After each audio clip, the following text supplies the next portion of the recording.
মেয়ে অনেক স্বপ্ন নিয়ে শ্বশুর বাড়িতে পা রাখে। মেয়েটা নিজের বাবা মা ভাই বোন নিজের সকল সত্তাকে ত্যাগ করে আসে তার স্বামীর ঘরে। শুরু থেকেই একটা মেয়ে শ্বশুর বাড়িতে এসে বেয়াদপি করে না। স্বামী সহ শ্বশুরবাড়ির সবার কাছে তার এতটুকুই চাওয়া থাকে, সবাই যেন তাকে একটু আদুরে গলায় কথা বলে, তার ছোট ছোট চেষ্টাকে অ্যাপ্রিসিয়েট করে। আর এই আশায় সে নিজেকে উজাড় করে সকলের জন্য খাবার বানায়, ঘর সাজায়, উৎসব পার্বণে নিজের পরিবার ছেড়ে তাদের সাথে সময় কাটায়। একটা সময় তাদেরকে বংশধর দেবে বলে নিজের জীবনকে বাজি রাখে।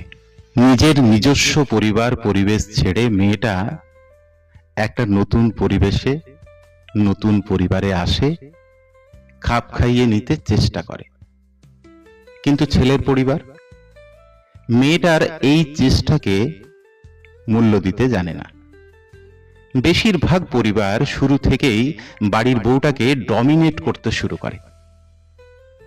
কাজে কথায় চলাফেরায় উঠতে বসতে ভুল ধরতে শুরু করে। কিছু হলেই মেয়েটার বাপের বাড়ির লোকের কথা তুলে কথা শোনায়, অসম্মান করে।